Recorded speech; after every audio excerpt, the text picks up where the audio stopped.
Bom dia, irmãos. É um grande privilégio estar com vocês nesta manhã.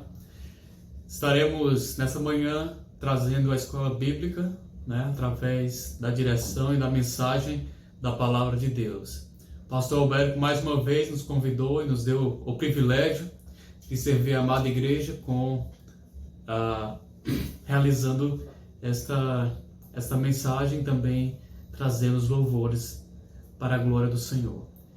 Então estamos com bastante saudades dos irmãos, de estarmos presentes aí junto com a amada igreja, mas também estamos aqui muito felizes por estarmos nos preparando para servir ao Senhor. É um grande privilégio e reconhecemos, irmãos, que tem sido uma grande alegria poder estarmos aqui nos preparando.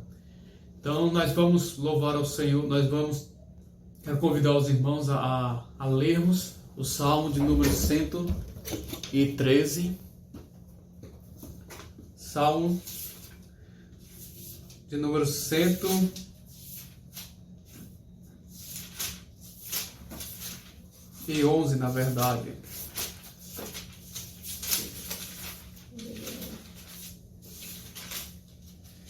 Salmo de número 111, quero convidar os irmãos para fazermos essa leitura inicial. Que assim diz a palavra do nosso Deus: Aleluia! De todo o coração render graças ao Senhor, na companhia dos justos e na assembleia. Grandes são as obras do Senhor, consideradas por todos que nelas se comprazem. Em suas obras há alegria e majestade, e a sua justiça permanece para sempre. Ele fez memoráveis as suas maravilhas, benigno e misericordioso é o Senhor. Dá sustento aos que o temem. Lembrar-se-á sempre da sua aliança, manifesta ao seu povo o poder das suas obras, dando-lhe a herança das nações. As obras de suas mãos são verdade e justiça. Fiéis todos os seus preceitos, estáveis são eles para todo sempre. Instituídos em fidelidade e retidão, enviou ao seu povo a redenção. Estabeleceu para sempre a sua aliança, santo e tremendo é o seu nome. O temor do Senhor é o princípio da sabedoria. Revelam prudência todos os que o praticam. O seu louvor permanece para sempre. Amém. Vamos orar a Deus agradecendo pela santa palavra do nosso Senhor. Santo Deus e Pai, muito obrigado pela tua palavra, muito obrigado pela instrução que ela traz aos nossos corações, às nossas mentes. Muito obrigado, Santo Deus, por poder conhecê-lo através da tua santa palavra. Muito obrigado por preservá-la por tantos e tantos anos, até que tenha chegado aqui até nós. Muito obrigado, Santo Deus. Reconhecemos que em tudo há a tua mão, que em tudo há a tua permissão, e que tudo, Pai, em nossa vida seja conduzido para a glória do teu santo nome. Clamamos no nome santo e precioso de Cristo Jesus. Amém. Quero convidar, irmãos, vocês a, junto conosco, louvarmos ao Senhor com o hino de número 11, do hino de louvor, que é um convite à adoração, E tem como título, Vos Prostrais. Não sei se os irmãos conhecem, sabem decorado, mas é um hino bastante bonito, E traz uma mensagem muito profunda. Então vamos louvar ao Senhor com o hino número 11 do hino de louvor, Vos Prostrais.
Vamos louvar o Senhor com mais um hino. Desta vez é o hino 262 do Voz e Melodia, que tem como título Guarda o Teu Coração. Baseado em Provérbios, capítulo 4, verso 23, diz: sobre tudo que se deve guardar, guarda o teu coração. O estudo dessa manhã vai falar um pouco sobre o nosso coração, né? E o quanto ele é capaz de amar a Deus. Então haverá também uma exortação sobre o assunto. E este hino é o hino que fala muito sobre o coração. O coração voltado para Deus. Vamos louvar o Senhor com o hino 262 do Voz e Melodia. Guarda o teu coração.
Amém. Quero convidar os irmãos para fazermos uma leitura. Dessa vez é no nosso livro, nosso texto base para a mensagem de hoje, que é Deuteronômio capítulo 6, verso de 1 a 9. E a irmã Naama vai fazer essa leitura. Então quero convidá-los a todos a abrirem suas Bíblias para Deuteronômio capítulo 6, verso de 1 a 9. Então, a palavra de Deus nos diz, em Deuteronômio, capítulo 6, do 1 ao 9, esta é a lei, isto é, os decretos e as ordenanças que o Senhor, o seu Deus, ordenou que eu ensinasse a vocês, para que vocês os cumpram na terra para a qual estão indo para dela tomar posse. Desse modo, vocês, seus filhos e seus netos temerão o Senhor, o seu Deus, e obedecerão a todos os seus decretos e mandamentos que eu lhes ordeno, todos os dias da sua vida, para que tenham vida longa. Ouça e obedeça, ó Israel, assim tudo lhe irá bem, e você será muito numeroso, numa terra onde há leite e mel com fartura, como lhe prometeu o Senhor, o Deus dos seus antepassados. Ouça, ó Israel, o Senhor nosso Deus é o único Senhor. Ame o Senhor, o seu Deus, de todo o seu coração, de toda a sua alma e de todas as suas forças. Que todas essas palavras que hoje lhe ordeno estejam em seu coração. Ensine-as com persistência a seus filhos. Converse sobre elas quando estiver sentado em casa, quando estiver andando pelo caminho, quando se deitar e quando se levantar. Amarre-as como um sinal no braço e prenda-as na testa. Escreva-as nos batentes das portas de suas casas e em seus portões. Vamos orar com a irmã Nama.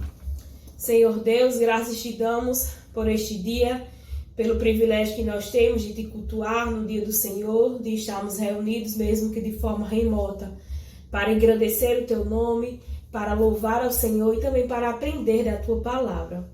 Obrigado por essa leitura que acabamos de fazer. Abre os nossos corações, abre as nossas mentes para que nós possamos entender a mensagem da tua palavra.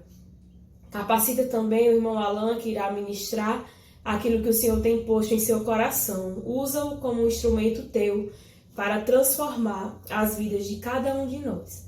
Muito obrigado por tudo, Senhor, pelo teu amor, pelo teu cuidado.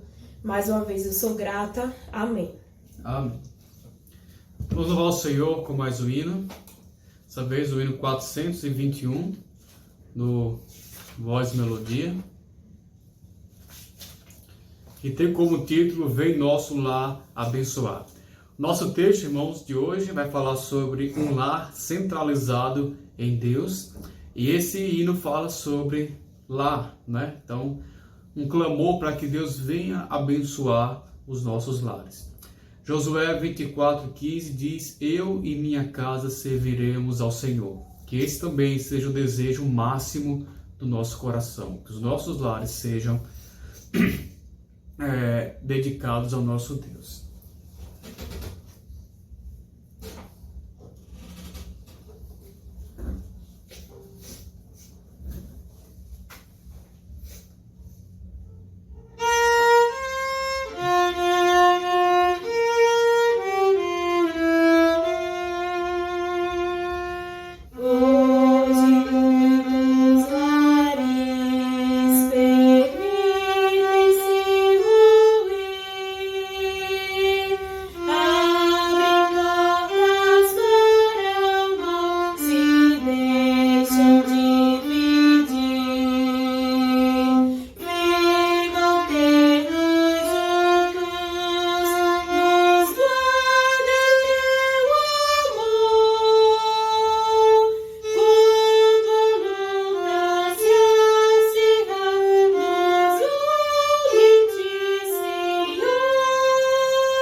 Graças a Deus. Então, nesse momento teremos o nosso estudo da Palavra de Deus, né? O nosso estudo desta manhã, como eu já falei aos irmãos, será no livro de Deuteronômio, capítulo 6, do verso 1 ao verso 9. Então, irmã Naama já fez a leitura, já estamos com o texto então em mente, e agora vamos para o nosso estudo. Bom, antes de iniciarmos, irmãos, o nosso estudo, vamos clamar ao Senhor por capacidade, também por sabedoria durante esse estudo, né? Que Deus nos ajude a aplicar essa santa palavra aos nossos corações. Santo e eterno Deus, nós clamamos ao Senhor pelo teu auxílio, pela tua ajuda. Clamamos, ó Pai, para que o Senhor nos dê a capacidade de compreender a tua santa palavra. Também rogo por mim, para que o Senhor me ajude, ó Pai, a transmitir a tua santa palavra de forma clara e precisa. Ajude para que a tua palavra seja aceita, ó Pai, em nossos corações. Nos dê corações quebrantados, corações humilhados, corações inclinados para receber a tua vontade, Senhor. Não nos deixe, Santo Deus, nos considerarmos como algo importante, mas sim que o Senhor seja a primazia em nossas vidas, que a vontade de Deus, os mandamentos, tudo aquilo que está escrito na Bíblia, seja o que domina a nossa vida. Nos ajude, ó Pai, a termos tal sentimento, como Cristo teve, como o apóstolo Paulo teve, como tantos homens de Deus que está registrado na Bíblia tiveram. Nos ajude, Santo Deus, a cumprir a tua santa vontade, porque o Senhor conhece a nossa falta de capacidade em fazer. O Senhor conhece quão negligente nós somos nessa área. Seja conosco, ó Pai, apesar da nossa infidelidade. Nós clamamos que assim seja feito para a glória do teu nome. Em nome de Cristo pedimos. Amém.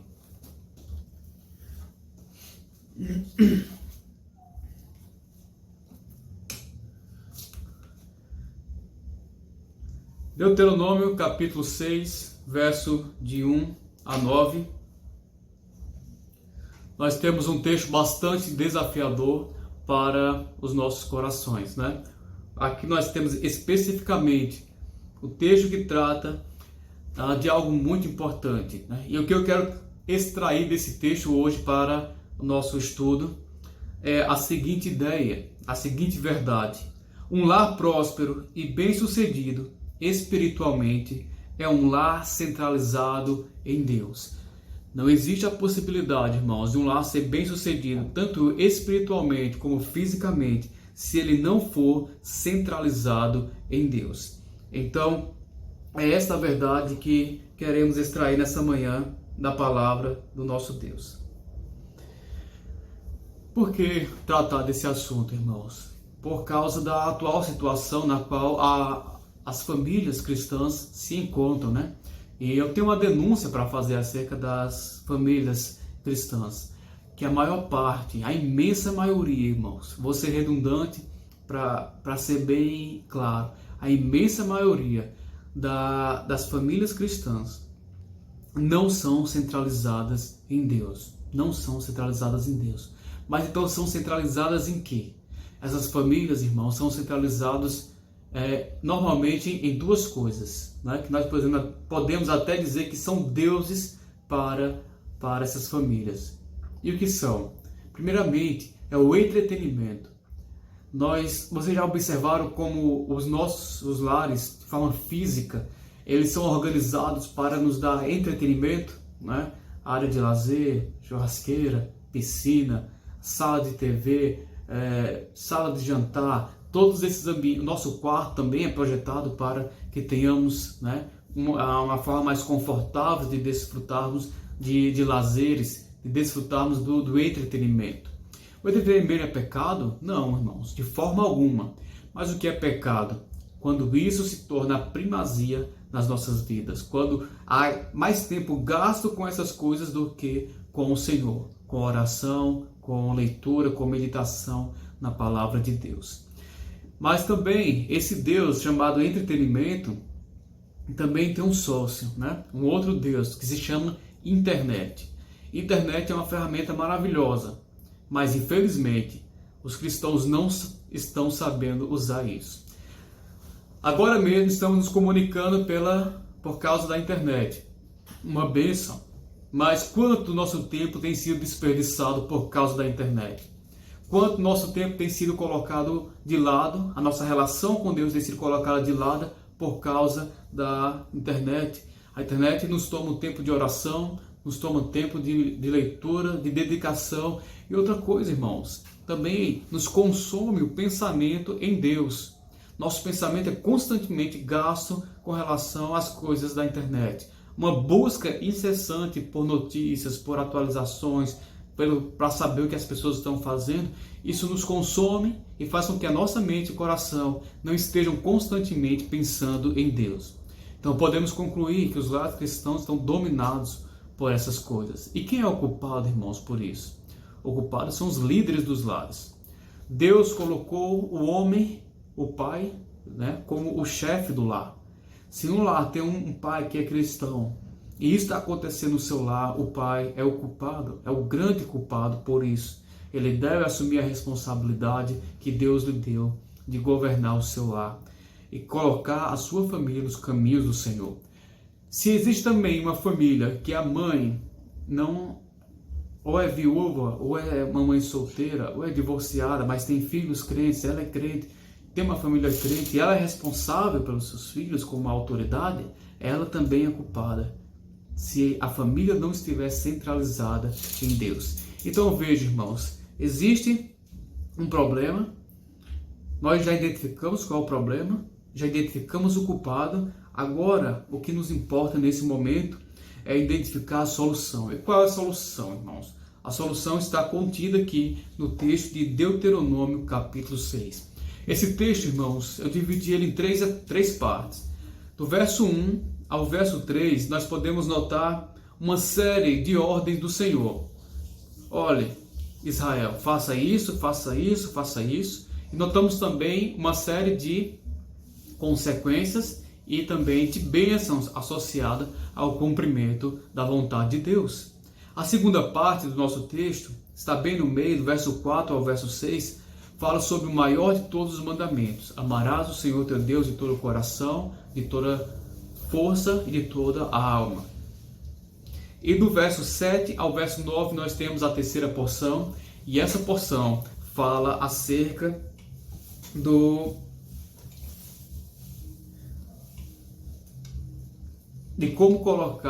como centralizar o nosso coração em Deus. Então, de forma prática, na verdade. Então nós temos o nosso texto aqui dividido em 3 partes. E cada uma dessas partes, irmãos, é de grande importância para o nosso estudo de hoje. Mas o que eu quero chamar a atenção nessa manhã é para o contexto, né? Vamos começar analisando o nosso texto, mas é importante observarmos o contexto. Em que momento esse texto, na história de Israel, foi colocado? Esse texto foi colocado quando Moisés estava nas planícies de Moabe, meses, não sei se meses ou dias antes de entrar na terra prometida, que é a terra de Canaã. Moisés então está ali fazendo um discurso para o povo de Deus. Quem eram os ouvintes? Quem é que estava escutando esse grande discurso? Irmãos, aqui estava a geração oriunda da geração inicial, que saiu lá do Egito, da geração que foi rebelde contra Deus no deserto durante muitos anos. Essa geração aqui não viu os feitos de Deus quando Deus tirou o povo do Egito com as 10 pragas, não viu o mar vermelho se abrir, talvez não tenha visto o maná, não sei, pode ter sido ou não, mas o que nós sabemos é que Deus matou aquela primeira geração que saiu por causa do pecado, e essa geração a qual Moisés está falando nesse momento é a geração oriunda da primeira. Por que isso é importante de notarmos, irmãos? Por causa do discurso contido em Deuteronômio capítulo 6. Que discurso é esse? O conteúdo desse discurso gira em torno de 3 de 3 pontos. Primeiro, Moisés relembra ou conta novamente a história do povo de Israel, como Deus tirou aquele povo do Egito e conta o que aconteceu durante todos esses anos no deserto. Aquele povo precisava saber dessa informação. Moisés também, ele fala sobre a lei, ele repete toda a lei que foi dada lá em Levítico, e ele também fala acerca da retificação da aliança de Deus com Israel. Então, Deuteronômio é tipo uma recapitulação,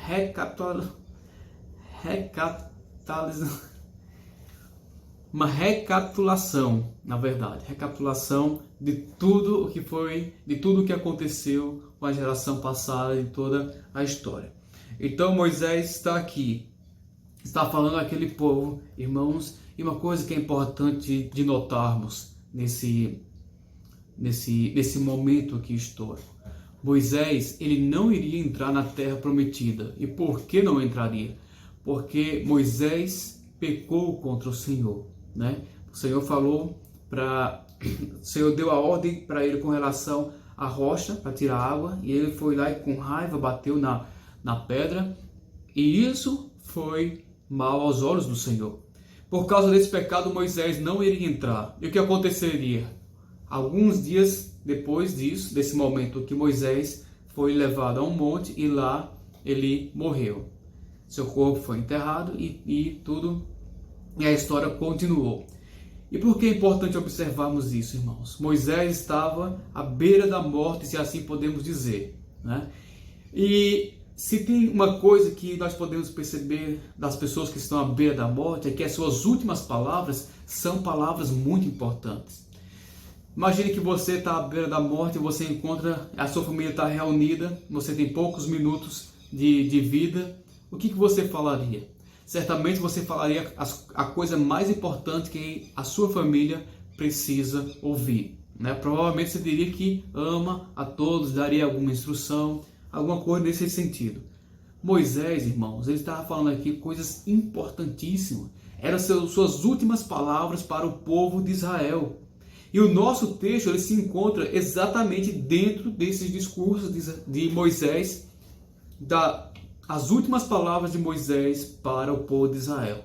Isso aqui é um reforço, irmãos, para mostrar quão importantes são essas palavras para o povo e assim também para nós. E qual é a mensagem central dessa porção do nosso texto, irmãos? A mensagem central é: centralizem os seus lares em Deus. Era isso que Moisés estava dizendo ao povo de Israel. Agora, como ter um lar centralizado em Deus?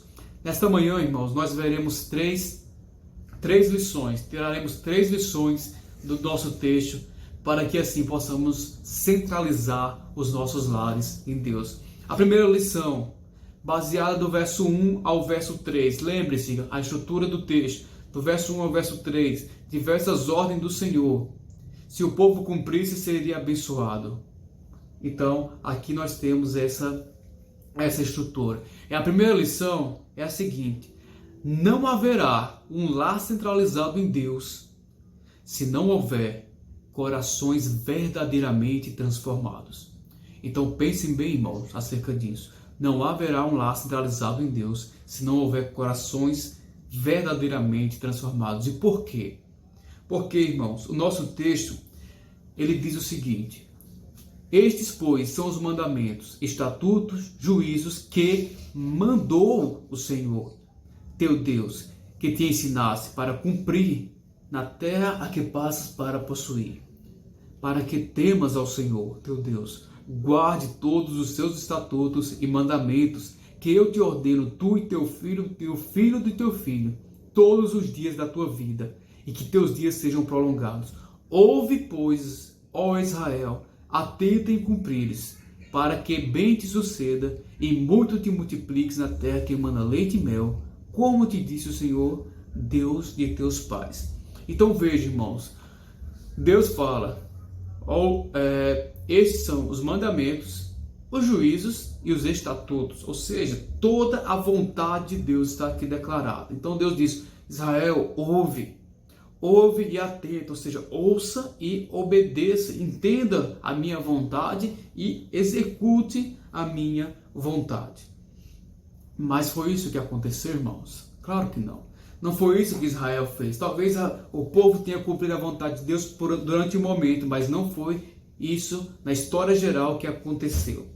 Se olharmos para a história de Israel, nós veremos que o povo aprendeu os mandamentos, sim, foi ensinado, é um povo que estudava muito, acho que ainda hoje estuda muito essa parte da palavra de Deus. Foi um povo também que tentou guardar, né? Nós podemos testemunhar isso no Novo Testamento, principalmente com as inúmeras regras que existem para cumprir os mandamentos. Por exemplo, guardar o dia de sábado. Não é somente guardar o dia de sábado. Eles acrescentaram dezenas de leis em cima desse mandamento para conseguir guardar. Uma delas é que não se pode fazer nenhum esforço de forma alguma. Né? Tanto é que quando Jesus curou aquele homem no dia de sábado, eles acusaram Jesus. Jesus disse, se vocês virem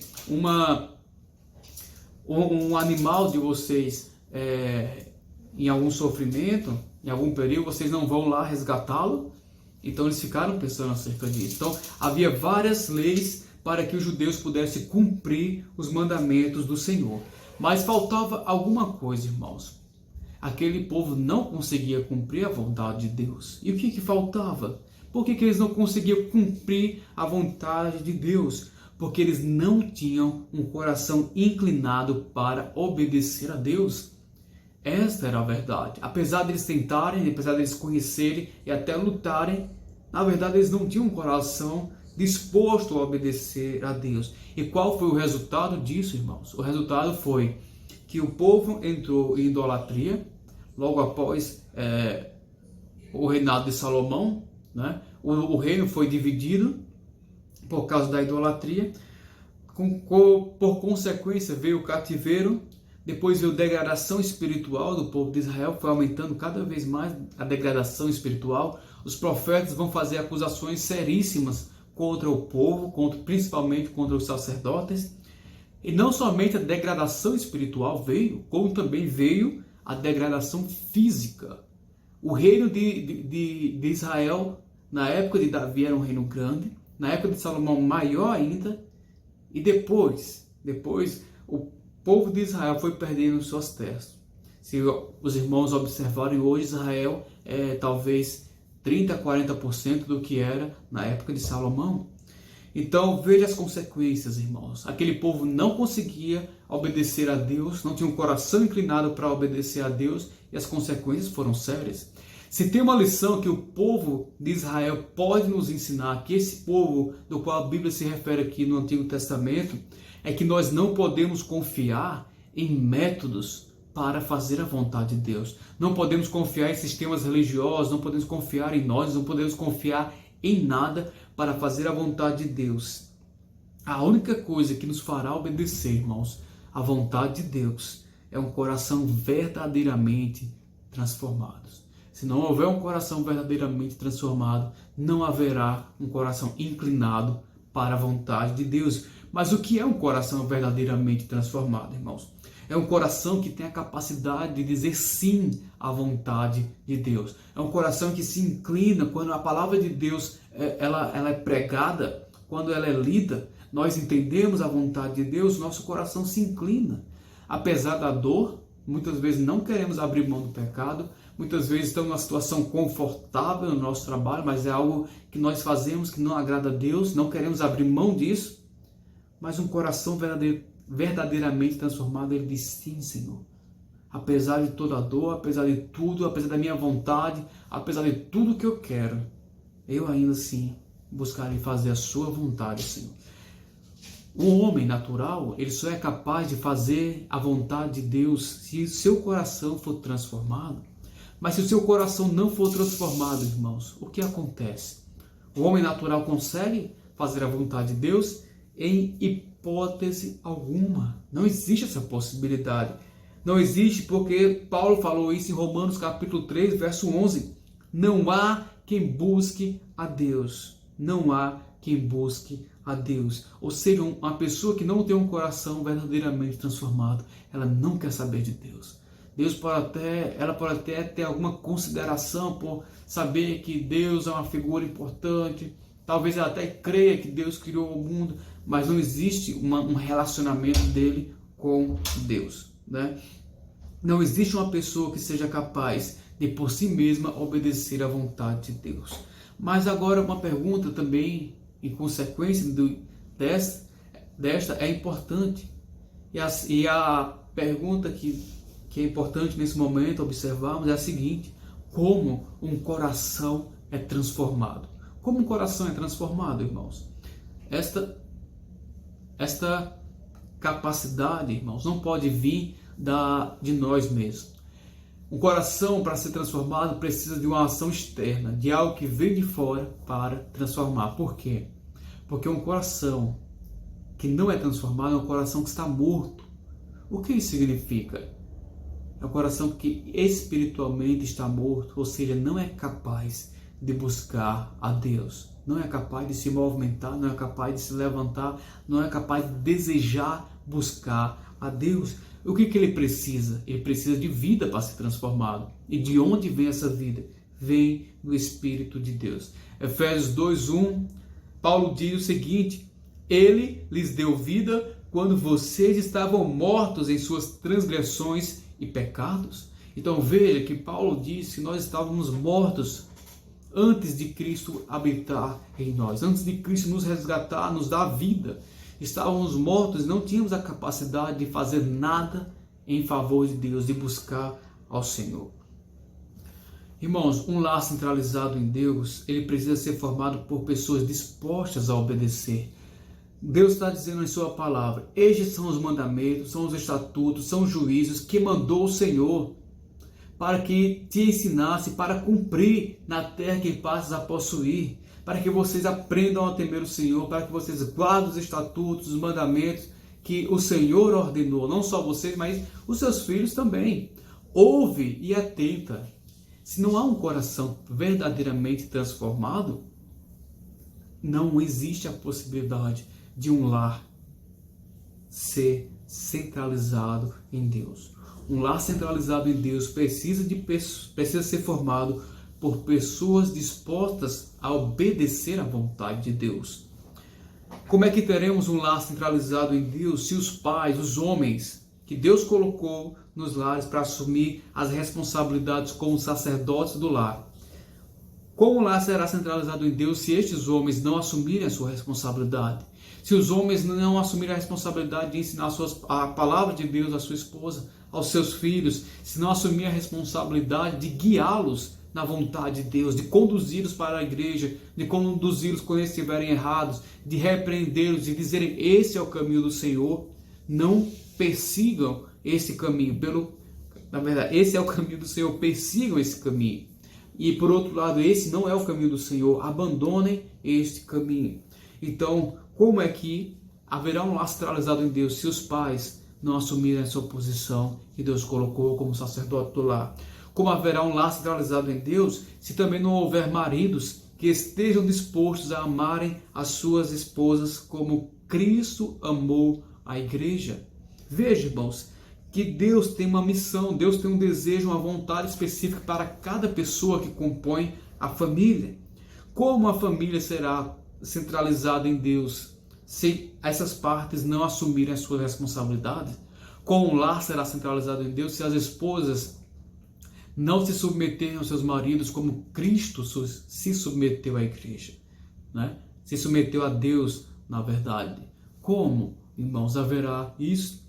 Como haverá um lar centralizado em Deus se as mães não assumirem o privilégio de guiar os seus filhos nos caminhos do Senhor, como a palavra de Deus fala? Como haverá um lar centralizado em Deus se os filhos não estiverem dispostos a obedecer e, além disso, honrar o nome dos seus pais? Como haverá um lar centralizado em Deus, irmãos, se não há um coração que diga: sim, Senhor, eu sei qual é a tua vontade e eu vou persistir em cumpri-la. Então não haverá um lar centralizado em Deus, irmãos, se não houver corações verdadeiramente transformados. corações que são capazes de dizer sim, Senhor. A nossa segunda lição está no verso 4 ao verso 6 e é a seguinte: não haverá um lar centralizado em Deus se não houver corações verdadeiramente transformados, verdadeiramente centralizados em Deus. Não haverá um lar centralizado em Deus se não houver corações centralizados em Deus. E é uma distinção importante, irmãos, que não basta apenas ter um coração transformado. É necessário que haja um coração também centralizado em Deus. Percebam que os corações transformados, aqui eu estou me referindo aos crentes convertidos, podem ser tão negligentes quanto corações não transformados. Ou seja, crentes podem ser tão terríveis e tão pecaminosos quanto pessoas que não são crentes. Talvez você já tenha testemunhado crentes que dão um péssimo testemunho em algumas áreas, como na direção, né? Crentes que estão dirigindo, estão no trânsito, crentes que jogam bola e tratam no calor do momento ali, pode falar algum palavrão, bater em alguém. Então isso já aconteceu, irmãos.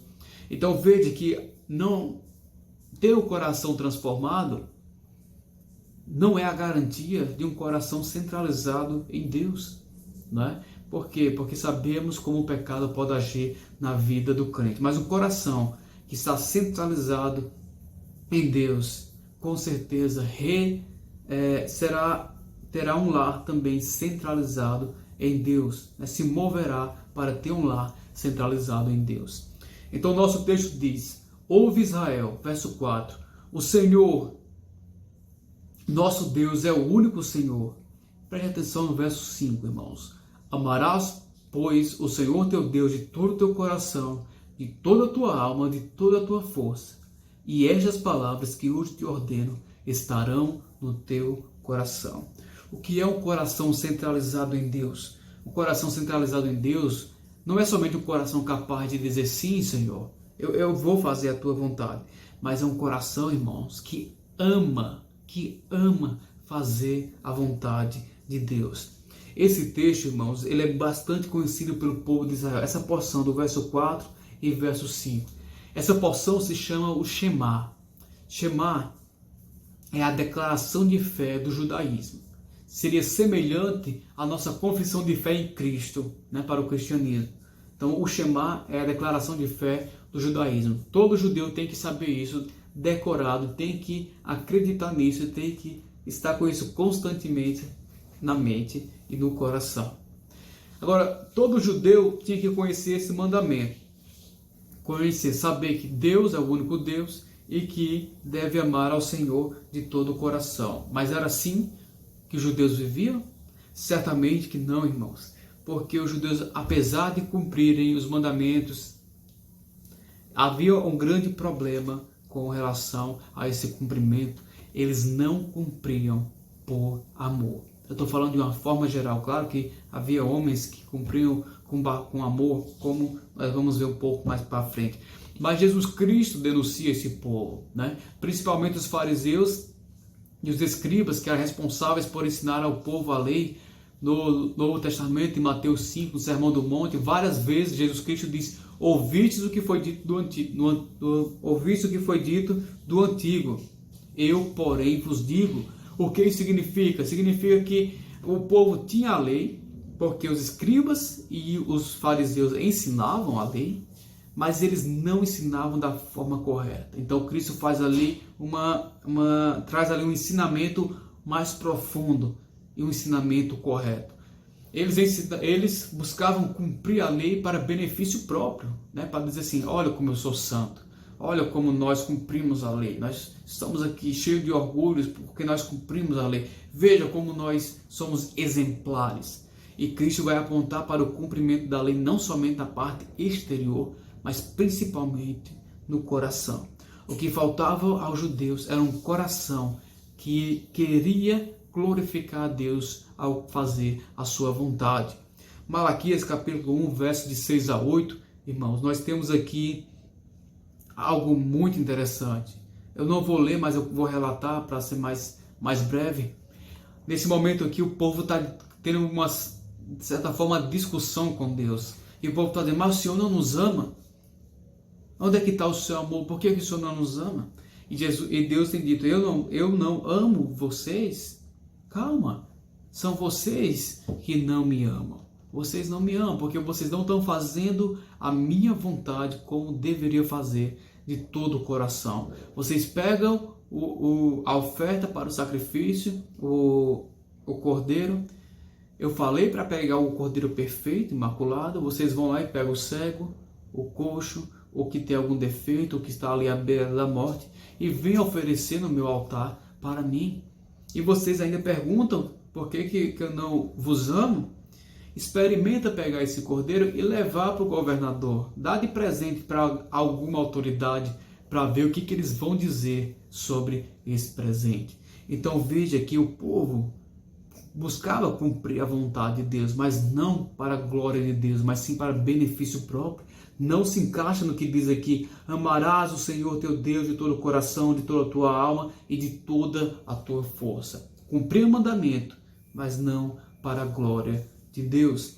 O nosso texto, irmãos, aqui também não é diferente. Aqui nós temos dois grupos de pessoas que estavam reunidas. Aquela geração, aquele povo todo, que é a geração oriunda da geração rebelde, que ficou no deserto por causa da rebeldia do pecado. E havia também um grupo muito seleto de pessoas. Moisés, Arão, Josué, Caleb. Talvez esse grupo, podemos fazer essa diferença desses dois grupos. Um, talvez cumprisse a vontade de Deus, era o grupo maior, mas não tinha um coração que buscava a glória de Deus.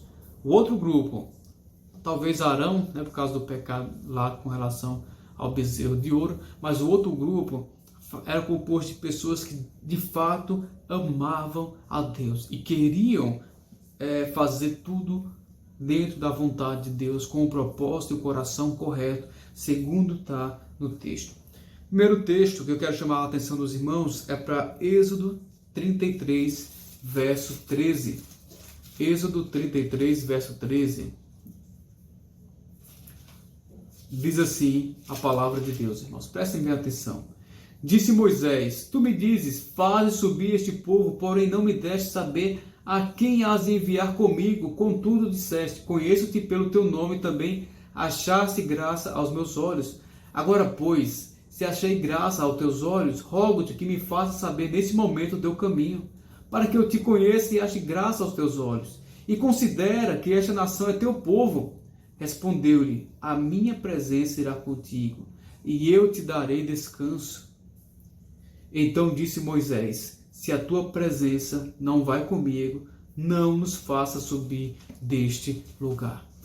O que isso demonstra, irmãos? Moisés poderia, como líder daquela nação, dizer assim, olha, não se preocupe com Deus. Agora é nós que vamos. Vocês são um povo rebelde mesmo. Eu vou liderar vocês, vou ser o rei de vocês. Vocês serão meus subordinados e nós vamos conduzir aqui esse povo. Mas Moisés disse, não, Moisés falou, Senhor, se o Senhor não for conosco, não nos faça subir. Se o Senhor não estiver no meio de nós, não nos faça subir. Se não for feito isso, pensando na glória do teu santo nome, pensando, exaltando ao Senhor, não nos faça subir, Senhor. A mesma coisa, nós podemos ver esse desejo, irmãos, de Deus ser exaltado na vida também de Josué e Caleb. Em Números 14, do verso 1 ao 10, nós temos aquele relato que os espias foram enviados, um de cada tribo, então eles voltam e cada um traz um relatório. Com exceção de Josué e Caleb, os outros 10 espias disseram que a terra era boa, como disse o Senhor, mas era habitada por pessoas terríveis, pessoas más, violentas e extremamente fortes. E o Senhor não tinha capacidade de vencê-los. Foi isso, eles não disseram isso com essas palavras, mas com outras palavras disseram exatamente isso. Mas o que disse Josué e Caleb? Não é assim, meus irmãos. Certamente podemos vencê-los, confiados no Senhor. Então veja, irmãos, que há uma diferença entre buscar cumprir a vontade de Deus somente por cumprir e buscar cumprir a vontade de Deus com um coração voltado para Deus. Corações centralizados em Deus não se importa, irmãos, com outra coisa a não ser com a vontade de Deus. Corações centralizados em Deus não se importam com o seu próprio bem-estar, né? Quando Moisés não se doou para aquele povo, tendo em vista a glória de Deus, o apóstolo Paulo, Jesus Cristo, João Batista e todos esses grandes homens de Deus, eles não se importavam consigo, nem com a sua saúde, nem com o seu bem-estar, com a sua condição financeira, seu status, nem com a sua integridade, com nada. Tá? Por quê? Porque eles amavam tanto o Senhor, que a única coisa que importava em suas vidas era a vontade de Deus, a glória de Deus. Então, corações centralizados em Deus, eles não se importam com outra coisa a não ser com a vontade de Deus. Mas este povo precisava muito guardar essa palavra no coração, porque era um povo muito rebelde. Eles eram capazes, irmãos, de trocar a vontade de Deus até por um prato de comida, como diz em Números capítulo 4, verso 6, ele diz assim: os próprios israelitas tornaram a queixar-se e diziam: se tivéssemos carne para comer, nós nos lembramos dos peixes que comíamos de graça no Egito, também dos pepinos, das melancias, dos alhos porós, das cebolas e dos alhos, mas agora perdemos o apetite, nunca vemos nada a não ser este maná. Então veja, irmãos, como o povo era ingrato, como o povo não tinha um coração voltado para Deus. Por essa razão, era tão importante, amados irmãos, que esse mandamento não estivesse somente na memória daquele povo, mas também em seus corações, né? Agora, como ter um lar centralizado? Como ter um coração centralizado em Deus? O ponto de partida é esse. Deuteronômio capítulo 6, verso 4, 5 e 6. Mas como nós cultivamos o amor ao Senhor? Como esse amor cresce? Como esse amor se desenvolve, irmãos? Esse amor se desenvolve conforme Cristo ensinou em João capítulo 14, verso 23 e 24. Diz o seguinte: Jesus respondeu e disse: se alguém me ama, guardará a minha palavra. Um pouco mais à frente ele diz: quem não me ama, não guarda as minhas palavras. Como nós podemos cultivar o amor a Deus? Guardando a palavra de Deus. Essa palavra guardar, o que ela significa? Significa atender cuidadosamente. Não somente olhar para o que está escrito, mas buscar entender a vontade de Deus diante do que está escrito.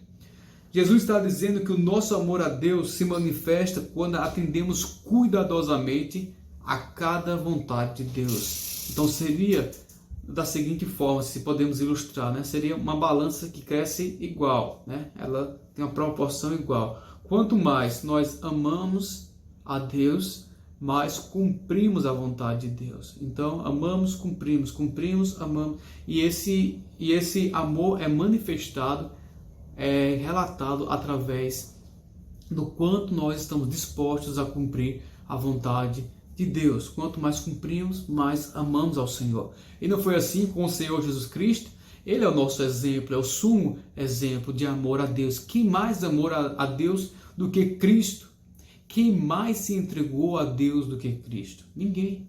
Ninguém amou a Deus mais do que o Senhor Jesus. Ninguém se entregou mais do que o Senhor Jesus, que saiu da forma de Deus, assumiu a forma humana, foi humilhado, foi rejeitado, foi zombado até a morte de cruz. Assumiu essa missão em submissão a Deus, fazendo a vontade de Deus. Deixou ali, mesmo sendo igual com Deus, ele se submeteu em amor a Deus. Então, nós percebemos, irmãos, que a vida de Cristo era um reflexo do amor que ele tinha por Deus.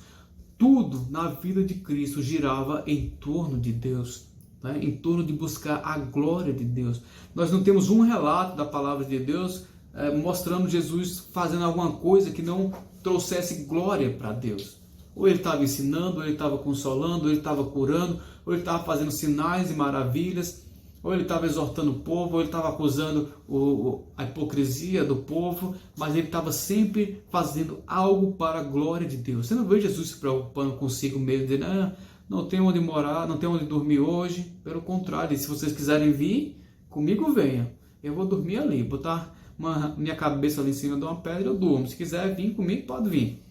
Mas veja que Jesus não tinha preocupações próprias. Por quê? A preocupação extrema de Cristo era a vontade de Deus. O coração centralizado em Deus, irmãos, é um coração sem expectativas próprias, sem esperança em si, sem desejos pessoais. É um coração completamente entregue a Deus. É difícil, irmãos, ter um coração assim? É extremamente difícil, porque constantemente estamos lutando contra os nossos desejos. Nós temos muitos desejos, né?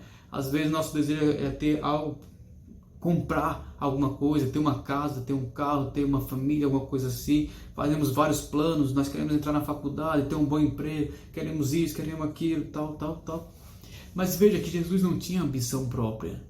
Jesus não tinha uma perspectiva de vida boa para si. A única perspectiva dele era Deus, a glória de Deus. Então, se quisermos ter um coração centralizado em Deus, precisamos ter a mesma atitude de Cristo. Precisamos buscar constantemente a glória de Deus. Quanto maior for esse desejo semelhante ao de Cristo, de buscar a glória de Deus, mais nosso coração estará centralizado em Deus e mais estaremos dentro do que diz aqui. Amarás o Senhor teu Deus de todo o coração, alma e força. E foi exatamente assim que Cristo amou ao Senhor. Então, se quisermos ter lar centralizados em Deus, precisamos cultivar o amor ao Senhor de imediato, né? Abandonando os nossos desejos, seja eles de quais forem, e colocando Deus como a primazia em nossas vidas.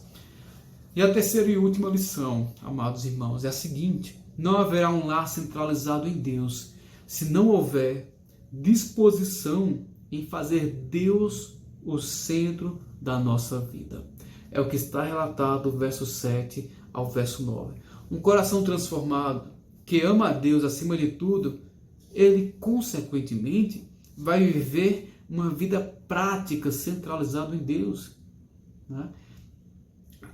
O provérbio vai dizer em algum lugar que a boca fala do que o coração está cheio. Podemos aplicar isso para esse texto.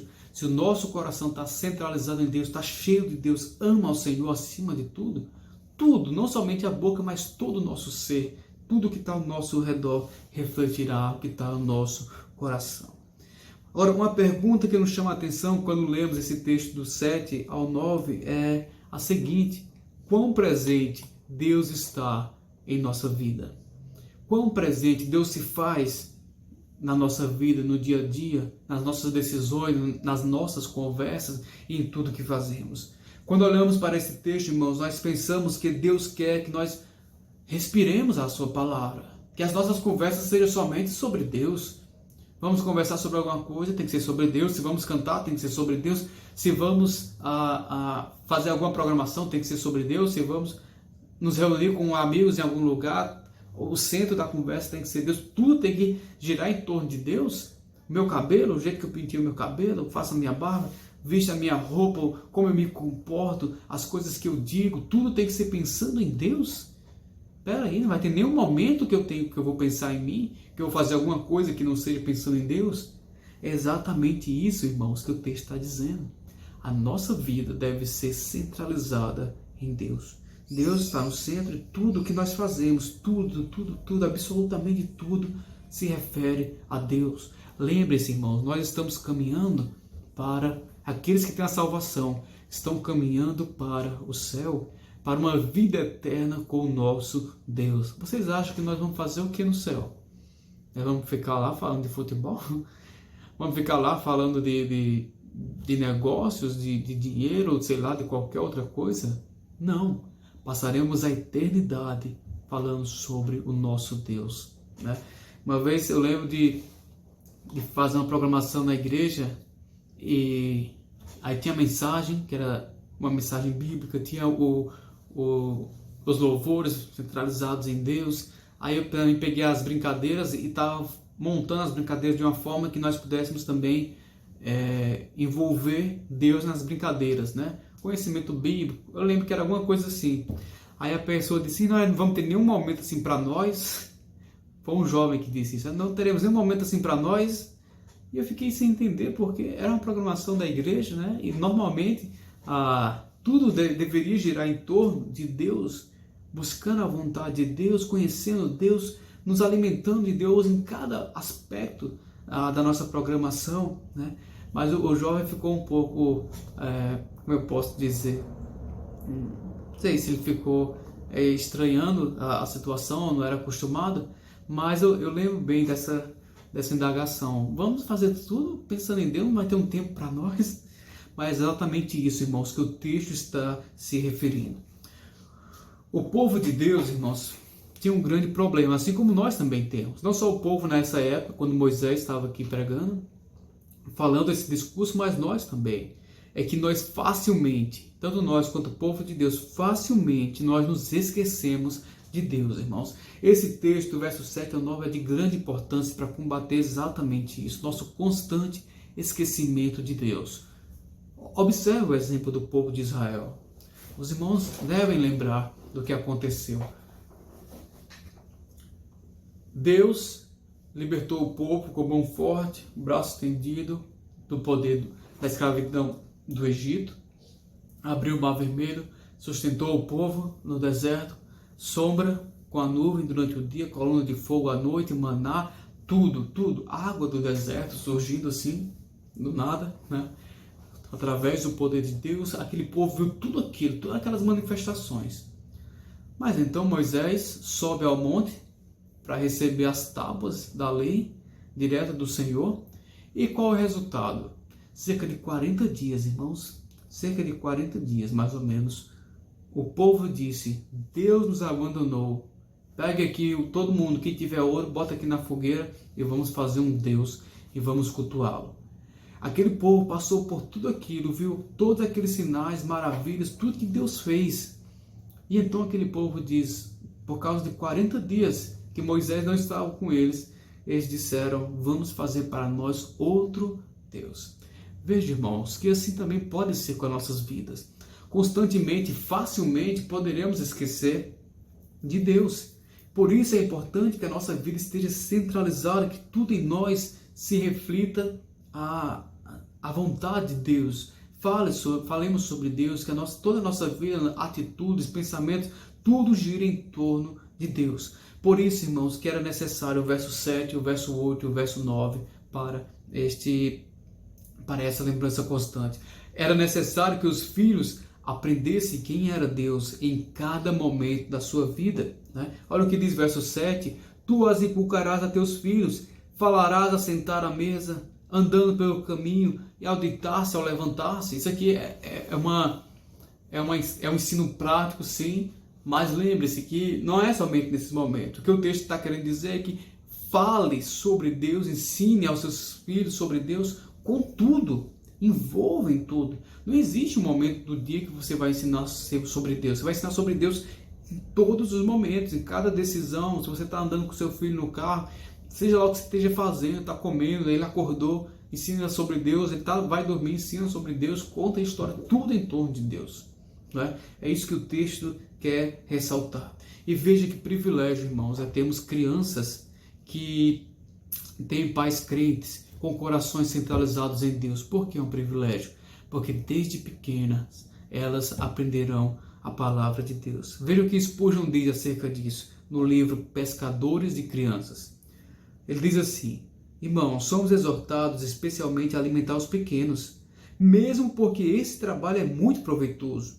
Por mais que façamos com indivíduos com idade avançada, nunca poderemos fazer muito por eles. Ficamos contentes com eles, mas aos 70 anos, o que lhe resta, mesmo que vivam outros 10 anos? Instrua uma criança e ela poderá ter 50 anos de serviço santo à sua frente. Então veja a importância, irmãos, que nós devemos dar ao ensinamento das crianças, fazer com que as crianças aprendam sobre Deus constantemente.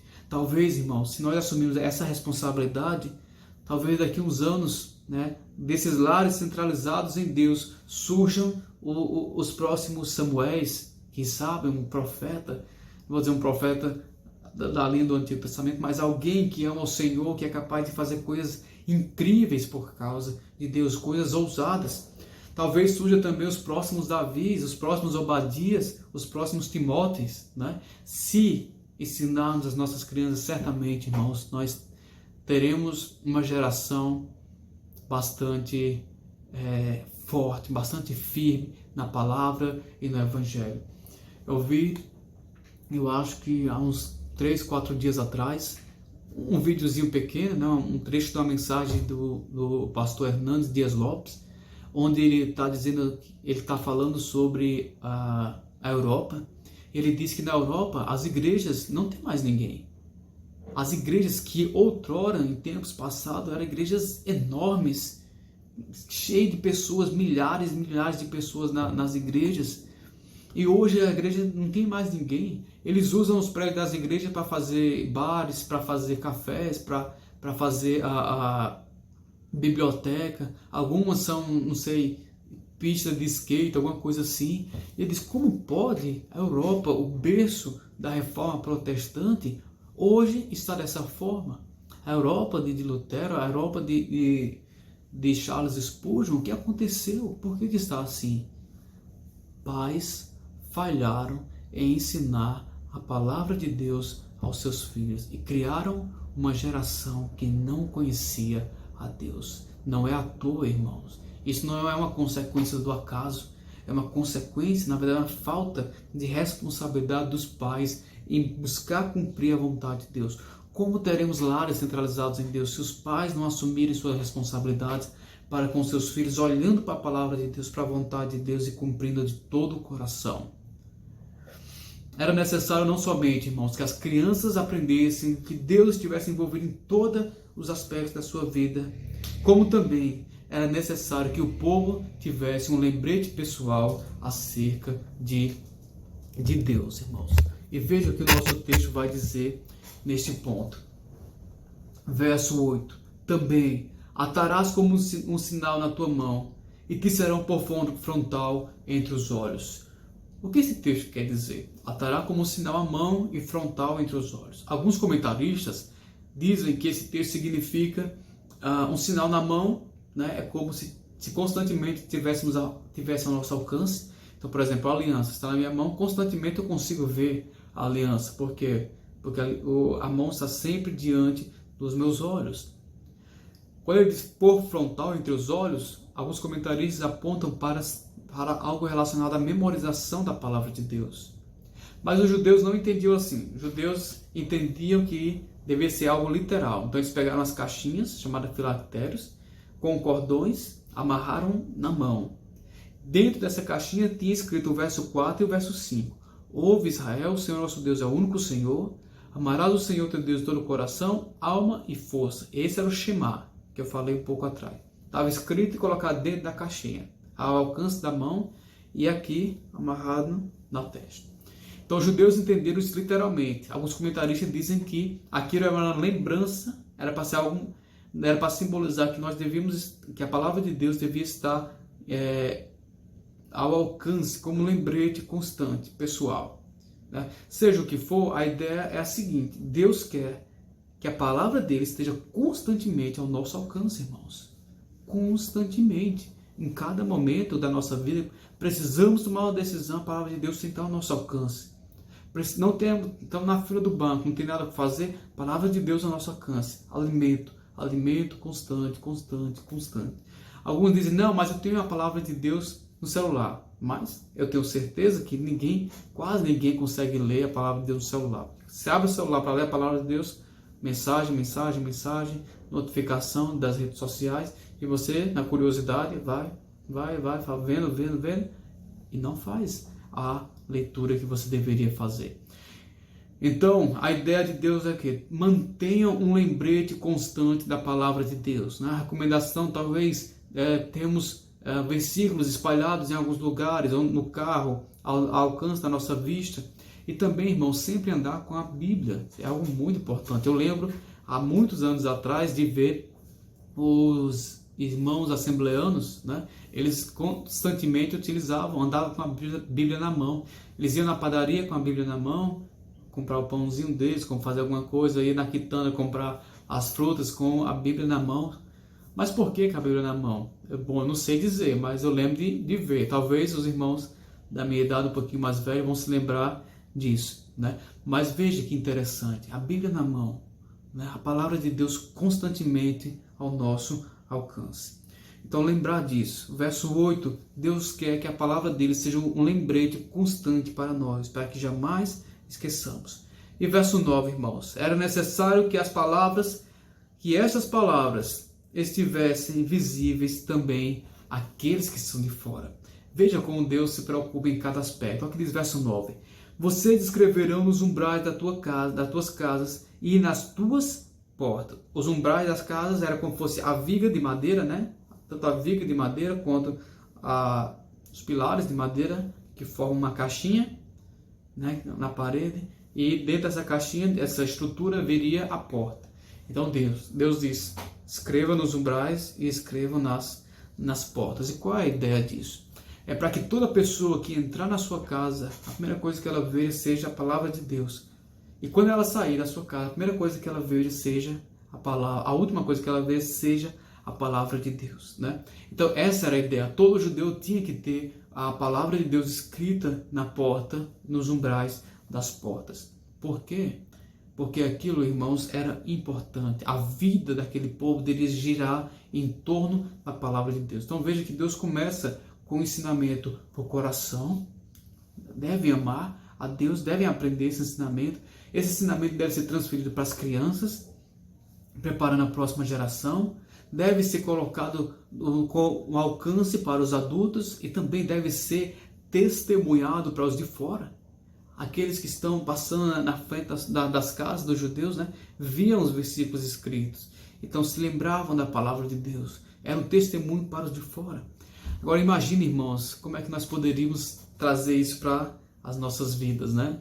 Imagine vocês que moram no apartamento, pegam uma plaquinha escrito João 3,16, Deus amou o mundo de tal maneira que deu seu Filho unigênito para que tudo que nele crê não pereça, mas tenha a vida eterna. Então aquela plaquinha pregada lá na sua porta. Seus vizinhos todo dia passando e vendo e lendo aquela plaquinha, né? Já pensou que interessante seria? Já pensou os entregadores chegando e batendo na sua porta e vendo lá o João 3,16? Ou o porteiro de chamar você, ou alguém do prédio, um servidor, algum funcionário do prédio, passando ali todo dia, limpando o hall e olhando, lendo a palavra de Deus. Já pensou a palavra de Deus escrita no muro das suas casas, né? Que como seria incrível, seu vizinho todo dia morar de frente para você, todo dia ele abre a porta de casa para sair para o trabalho, então ele vê a palavra de Deus escrita no muro. Veja, irmãos, como Deus pensa acerca dessas coisas, né? Como é importante observarmos essas coisas. Certamente aquelas pessoas que todo dia estão ao seu redor, ao redor dos seus lares, se vocês buscam centralizar suas vidas em Deus, vocês estão dando todo dia testemunho para aquelas pessoas.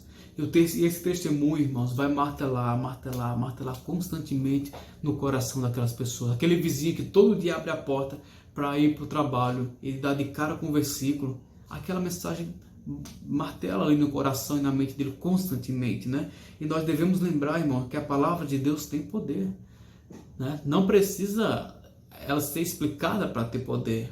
Ela em si só é viva e ela é eficaz. Esse seria talvez um modo de evangelismo mais fácil de ser feito, né? Mais econômico e com uma grande força, né? Porque é algo constante. E as pessoas, mesmo sem querer, quando bate o olho, elas já leem, né? E gravam aquela mensagem. Então, já pensou a palavra de Deus colocar naqueles outdoors, você passa dentro do ônibus, dentro do carro e vê aqueles painéis iluminados com escrito creia em Deus e você será salvo, aceite Cristo como Senhor e Salvador da sua vida, creia no Senhor Jesus e serás salvo, algo assim. Então veja, irmãos, como a nossa vida deve ser moldada para Deus. Tudo em nossa vida, em nosso lar, deve ser centralizado em Deus. Não haverá um lar centralizado em Deus, irmãos, se não houver disposição nossa em fazer de Deus o centro das nossas vidas. Então não se iludam, né? Só haverá um lar centralizado em Deus se nós buscarmos colocar em prática tudo o que a palavra de Deus nos instrui para fazermos. Conclusão. Nós temos aqui então no nosso texto, irmãos, 3 ordens. Do verso 1 ao 3, obedeça os mandamentos. Só vamos conseguir obedecer com corações transformados. Corações transformados é através da salvação. Segunda ordem, do 4 ao 6, ame a Deus acima de tudo. Ame a Deus acima de tudo. Terceira ordem, do 7 ao 9, faça com que a palavra de Deus seja o centro do seu lar. Essas são as 3 ordens de Deus para aquele povo. E também elas se aplicam para nós. Haverá então o que nos nossos lares? Prosperidade espiritual e prosperidade física. Não pense, irmãos, que uma coisa está desassociada da outra, né? Um coração alegre, ele se reflete no semblante, né? Um coração triste também. Um coração triste, ele adoece todo o corpo.